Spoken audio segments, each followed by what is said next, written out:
What if I told you that the biggest secret of the Marvel Cinematic Universe has been hiding in plain sight since 2019?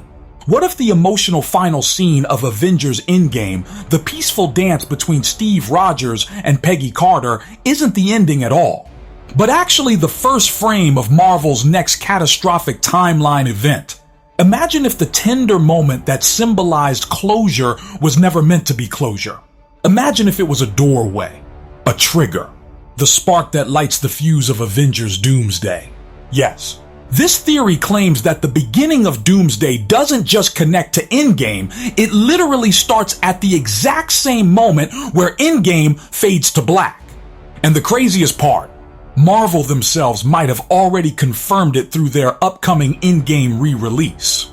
Welcome back to MovieCast, hosted by Liam Harrison, and today we're diving into a mind-shattering theory that connects the dots between an old dance, a new threat, and the future of the MCU in a way that flips everything we thought we knew. Buckle up, because once this theory unfolds, you will never see that final Endgame scene the same way again. To understand this theory, we must go back to the announcement Marvel quietly slipped into the fandom like a ticking time bomb. Avengers Endgame is getting a theatrical re-release in September 2026, exactly 3 months before Avengers Doomsday debuts. Now think, why would Marvel re-release a movie that the entire planet has already watched multiple times? The answer isn't nostalgia. It isn't box office. It's narrative engineering. Because Marvel confirmed they will add 5 to 7 minutes of brand new footage to the re-release, footage that didn't exist in 2019. And if there's one thing Marvel never does accidentally, it's adding canon scenes to the Infinity Saga years after the saga ended. This instantly raises the question, what exactly are they adding and why now? The timing is too perfect, too deliberate, too calculated. Those extra minutes aren't just deleted scenes. They're the missing bridge between Endgame's emotional farewell and Doomsday's apocalyptic beginning. The re-release is not a celebration of the past. It's a setup for the future. It's the prologue of the next Avengers movie disguised as a nostalgic encore. And this is where the real theory starts taking shape. Because sources within the industry, and even comments scattered across interviews, hint that the added footage directly connects to the Peggy Steve timeline. That peaceful domestic scene, often praised as the most beautiful ending in MCU history, may actually hide the seeds of a cosmic disturbance. Imagine this. The dance ends. The music softens. Steve looks at Peggy with a smile that feels final. But then something shifts. Maybe a subtle rumble in the air. Maybe a flicker of light outside the window. Perhaps an anomaly only Steve with his multiversal experience can sense. This would be the moment Doomsday begins, not with an explosion, not with a villain's monologue, but with a silent fracture in reality. The scene would play exactly as it did, but with an added 5 seconds, 10 seconds, a new camera angle, a sound cue, something that transforms an emotional ending into a multiversal omen. And those added moments would be enough to tell the audience, Endgame never ended.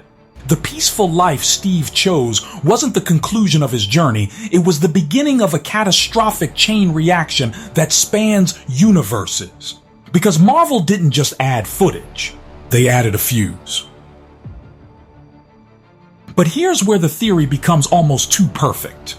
The Russo brothers, the architects of Infinity War and Endgame, have already confirmed in interviews that Avengers Doomsday will start exactly where Endgame ended. They didn't say roughly around the ending. They didn't say thematically continues. They said exactly where it ended. And the only literal ending scene is Steve and Peggy dancing. That scene is the timestamp, the anchor point, the narrative lock. If Doomsday starts from that moment, then the Endgame re-release becomes essential. Not optional. Essential. Marvel isn't just hyping an old film, they're modifying canon to align both movies seamlessly. Fans walking into Doomsday in 2026 must carry the exact emotional and visual memory Marvel wants them to have. A memory updated with clues. A memory synced to the multiverse storyline. With a move this calculated, Marvel ensures the audience isn't just watching Doomsday, they're continuing Endgame in real time. And suddenly, everything makes sense. The timing, the marketing, the new footage, and the Russo confirmation. All roads point back to that dance. The moment that seemed like peace may soon be revealed as the calm before the cosmic storm. Now imagine the first scene of Avengers Doomsday. No logo, no narration, just the soft sound of 1940s music, the exact track Steve and Peggy danced to. The camera slowly pushes in, picking up right where Endgame left off. But this time, something is different. A shadow crosses the window. A vibration trembles the floorboards. Peggy's smile falters. Steve's expression tightens, not with fear, but recognition, because he has seen this before. Time ripples. The temperature drops, and in that quiet living room, a tear forms in the fabric of reality. A portal, a warning, maybe a message from the TVA. Maybe a multiversal collapse beginning at the one point in history that was never supposed to be altered. Steve's return to the past. That moment becomes the ignition point of Doomsday. Marvel doesn't need explosions or grand reveals. The power comes from shock. From the realization that Steve's peaceful life wasn't just a gift, it was a mistake. A misalignment in the sacred timeline. A choice that invited a catastrophe no one predicted. And the audience would immediately understand why the re-release mattered. They witnessed the seed. Now they see the storm. But the theory goes deeper. Because the question isn't just what triggers Doomsday. The question is, why does it start with Steve? In Endgame, Steve creates a divergent reality by staying in the past. Until now, that timeline was considered harmless, a pocket of peace outside the chaos of the multiverse. But what if it wasn't harmless at all? What if Steve's presence in the past destabilized a sequence of events that were meant to remain untouched? The Time Stone, the Mind Stone, the resurrection of lives lost, the defeat of Thanos, all of it depended on a single, fragile timeline. Steve stepping out of it created a cosmic imbalance that went unnoticed until Doomsday. And Marvel adding new footage of that exact moment suggests they're about to reveal the unseen consequences of his decision. Maybe Steve's timeline becomes a ground zero for a collapsing multiverse. Maybe his home with Peggy rests on a fault line of temporal instability. And maybe the emotional weight of the scene is what makes the tragedy even more powerful. Because fans love that ending. They believed in its purity, which is exactly why Marvel will shatter it, to make Doomsday hit harder than any Avengers film before. Consider the marketing genius behind this plan. The re-release is not just a movie event, it's a psychological setup. Marvel understands one thing better than any studio. Nostalgia generates loyalty, and loyalty fuels hype. If you take millions of fans back into theaters to re-experience Endgame, one of the most emotionally charged films ever made, and then you drop a 5-minute Doomsday prequel afterward, you create an unbroken emotional bridge. The final moments of Endgame become the opening heartbeat of Doomsday. Every tear shed, every memory revisited, every cheer echoed in the theater becomes part of the hype engine for the new movie. And Marvel isn't leaving this to chance. They want every fan to walk into Doomsday with Endgame fresh in their mind. Not the Disney Plus version, not the pirated version. The updated official canon version. The one where Steve's dance isn't a farewell, it's a countdown. This strategy ensures that Doomsday enters theaters not with anticipation, but with inevitability. Fans won't just want to watch it. They'll feel compelled, connected, prepared. Marvel is stitching the emotional DNA of two films together, and the audience becomes the final thread. But the theory's most shocking implication is this. Marvel may be using the re-release to rewrite the emotional meaning of Endgame itself. Because once the new footage plays, fans will never again interpret Steve's dance as a peaceful ending. It becomes a precursor, a warning, a tragic illusion. This transforms Endgame from a finale into a midpoint in the saga, a pivot, a chapter that was never truly closed. Imagine the emotional impact of realizing that Steve's happiest moment is also the universe's most dangerous fracture point. It adds complexity, depth, and pain to a scene once considered simple and pure. And this aligns perfectly with Marvel's long-term storytelling approach, turning past victories into future vulnerabilities. Tony's technology created Ultron. Thor's mercy revived Thanos. Strange saving the multiverse unleashed it. Now Steve choosing love triggers the next apocalypse. It's poetic, heartbreaking, and narratively brilliant. The re-release becomes a tool not just for hype, but for reinterpretation.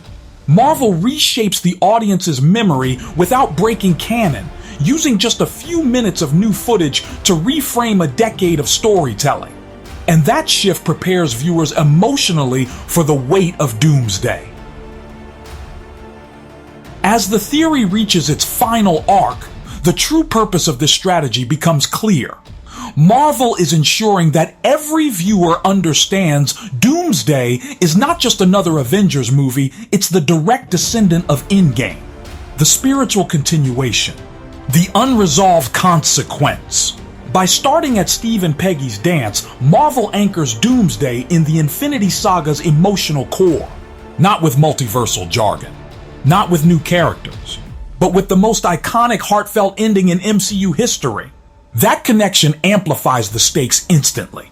Because when the multiverse collapses, it won't just threaten strange new worlds, it will violate a moment fans deeply cherish. And that violation is intentional. Marvel wants this threat to feel personal. They want fans to feel like the universe is attacking something sacred. Suddenly, the villain of Doomsday, whoever or whatever it is, doesn't just threaten life. It threatens meaning. It threatens closure. It threatens the emotional fabric of the MCU. And that's how you build a legacy film. A generational event. A movie that doesn't just entertain, it redefines the past while shaping the future. Marvel is playing a long game, and the re-release is their opening move. So here is the climax of the theory. Endgame's re-release is not nostalgia. It is not fan service. It is not an anniversary celebration. It is a carefully planned, strategically timed narrative maneuver designed to ignite the Doomsday phenomenon at a level never seen before. By adding new footage to the Steve Peggy scene, Marvel transforms that moment into the literal starting point of the next Avengers saga. The dance becomes the crack becomes the threat, and the threat becomes the foundation of Doomsday. The Russo brothers' confirmation, the timing of the re-release, the additional 5 to 7 minutes of footage, and the multiversal theme all converge into one master plan to make every Endgame viewer automatically, emotionally, and narratively attached to Doomsday. This is not a coincidence. This is precision storytelling operating across years.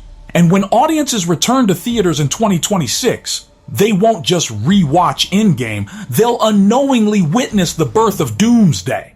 Thank you for watching Movie Cast, hosted by Liam Harrison.